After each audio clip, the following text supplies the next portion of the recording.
I remember being, in my early 30s there in LA and just wrestling with God about it, and really him calling me to this place of, even if this doesn't happen, Lord, give me the strength to still trust you and trust your goodness and stay true to you.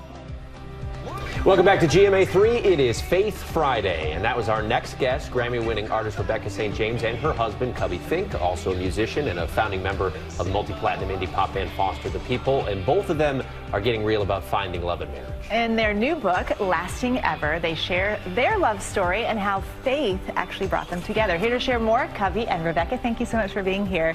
Pleasure. And Cubbie, we'll start with you. You talk about how you both waited for God's best. I'm curious what that meant to you and kind of what that process was like. Yeah, I think when I got serious about my faith, I always had very high standards when it came to dating, and I actually spent 2 years on the mission field in South Africa and met and dated a girl down there that set the bar very high, and thought that could have turned into marriage. It didn't.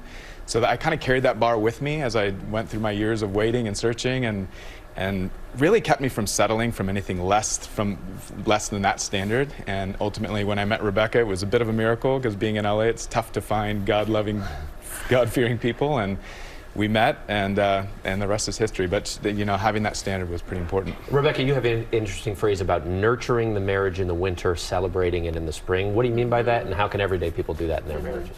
We went through what we call our winter season, and it was marked by miscarriage and job loss for him and his mom dying, and it was really, really challenging. And we learned to explore this idea of what I call the sixth love language. We talk about it in our book, but there's 5 love languages that we know about, but curiosity being the 6th one. So pursue each other's hearts. It's easy in pain to isolate, but when you come together and explore each other's hearts and go, I want to know what you're thinking and feeling. In the winter, I think that really helps.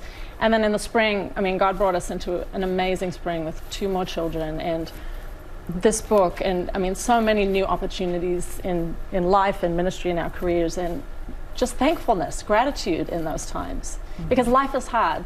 We want to talk about the highs and lows in the book, and really authentically share from our hearts, because all of us go through challenges, but there's hope in God. And we pray that this book is like a love letter to people that read it. Like, you can get through. Don't give up on God, on your marriage, on your family. It's so important to remind people that all of life is a roller coaster. 100%. Cubbie, words of wisdom for us on this Faith Friday. I would encourage people to not shy away from the hard stuff. I talk about diving in to some pretty hard childhood trauma in the book, and what I have learned is that the hard seasons of our life are only compounded if we haven't dealt with previous hurt and pain.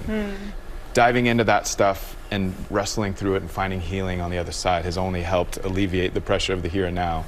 And it was a conscious decision to kind of push through the hard, and I would encourage people to do the same, because the freedom on the other side of healing is revolutionary. And that's true courage too. I think that's true manliness to press into the hard.